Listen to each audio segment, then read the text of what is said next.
A pleasant day to each and everyone, especially to our CI, Sir Rinald Isiha. But uh, before I start my presentation, let me introduce myself first. My name is Alaya Angel Faith Collado, and I'm going to discuss about the phosphate and magnesium. So the phosphate and magnesium are electrolytes. Electrolytes that are essential minerals that play a crucial role or an important role in various psychological functions, including the bone health, um, energy metabolism, nerve conduction, and muscle contraction. When the level of this electrolyte in the blood become too high or too low, it can lead to a serious health issues. So I'm going to discuss or focuses on four key imbalances: the hyperphosphatemia, hypophosphatemia, hypophosphamagnesemia, and hypermagnesemia. So we're going to understand these conditions, involve knowing their causes, symptoms, potential complications, and management strategy or the treatment for this case. We have here in the introduction the hypophosphatemia is an electrolyte disorder in which there is a low level of phosphate in the blood. Hyperphosphatemia is an electrolyte disorder in which there is an elevated level of phosphate in the blood. And also hypomagnesemia, a condition characterized by low levels of magnesium in the blood, specifically below to the normal range. Hypermagnesemia is an electrolyte disorder in which there is a high level of magnesium in the blood. First, we have hypophosphatemia. The causes is impaired renal function is most common, decreased intestinal absorption, increased renal elimination, and malnutrition and intracellular shift. So when we say hypophosphatemia is a condition where serum phosphate level fall below the normal range. Phosphate is essential for energy production, bone formation, and muscle function and nerve signaling.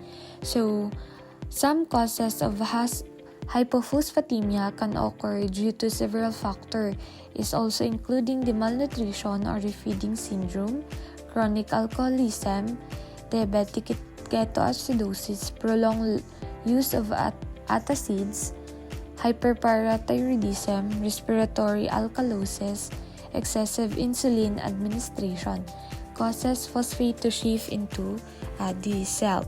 Next, we have the manifestation: a deep bone pain, seizures, plank pain, muscle weakness, tremors, ataxia, paresthesias, anemia, platelet dysfunction, impaired WBC function or white blood cell function, joint stiffness.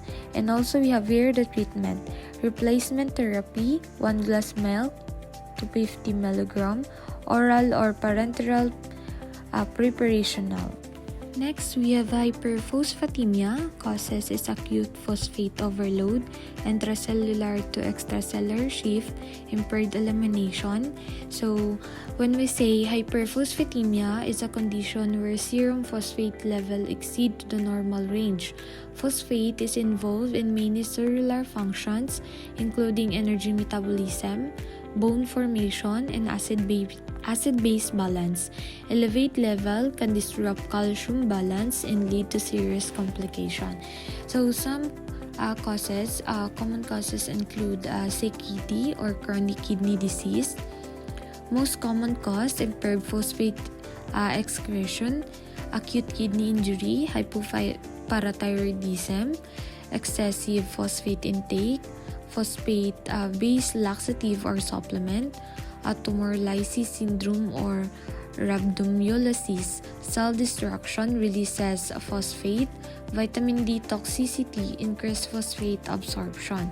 So there have some signs and symptoms, often asymptomatic in early stages, but symptoms may appear as level rise and when calcium level drop, because phosphate binds calcium. There have muscle cramps or spasm, tingling or numbness of paresthesia, tetany, involuntary muscle contractions, calcification in soft tissue, joints, skin, eyes, and blood vessels, itching, pruritus, signs of hypocalcemia since phosphate and calcium are inversely related, muscle twitching, seizures, and severe cases. Next, we have hypomagnesemia causes impaired intake or absorption, increased losses. Manifestation is dysphagia, muscle cramps, neuromuscular irritability, dysarrhythmias, vertigo, personality change, tetany, hypertension, tachycardia, and the treatment is magnesium replacement. So, hypomagnesemia occurs when serum magnesium level fall below the normal range. Magnesium is crucial for neuromuscular function, enzyme activity, cardiac rhythm regulation, and calcium-potassium balance. So, the common cause of low magnesium include chronic alcoholism, malnutrition or poor dietary intake, prolonged diarrhea or vomiting, diuretic use, especially loop and thiazide diuretic, NG-tube sanctioning, uncontrolled diabetes, certain medication like amphotericin B and aminoglycosides. Hypercalcemia can increase magnesium loss in the urine. So we have some signs and symptoms, maybe subtle or severe, are often related to neuromuscular and cardiac change. Have muscle weakness or cramps, tremors, tetany, positive curve stick and true shoe sign, confusion, irritability, seizures in severe cases, cardiac arrhythmias, especially torsades D points, include deep tendon reflex. So, also find low calcium and low potassium here. Last, we have hypermagnesemia, causes is excessive intake, decreased excretion. We have here the manifestation, facial flushing, nausea and vomiting, depressed deep tendon reflex, respiratory depression, cardiac arrest, lethargy, confusion, coma, hypotension, and oliguria. And also we have treatment, the cessation of magnesium administration, calcium administration, peritoneal dialysis, and hemodialysis. So, hypermagnesemia occurs when serum magnesium level exceed to the normal range. It causes renal failure, the most common.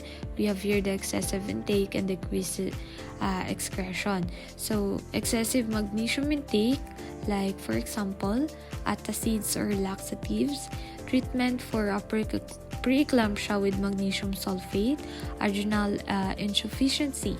So, some signs and symptoms is a muscle weakness, decreased deep tendon reflex, low blood pressure, o yung sinabi kanina na hypotension, bradycardia, flushing or warm feeling, respiratory depression if severe, cardiac arrest, very high level. So, we can include the nursing intervention to stop magnesium-containing medications, monitor reflexes, respiratory rate, and cardiac rhythm, IV calcium gluconate to revise effect, antidote, dialysis may be needed for the renal patient, monitor for worsening respiratory or cardiac function, educate a patient to avoid magnesium-rich OTC meds if it risks like milk of magnesemia. So, low magnesium include excitability, hyperreflexia, and seizures. In high magnesium, suppression, hyporeflexia, respiratory depression.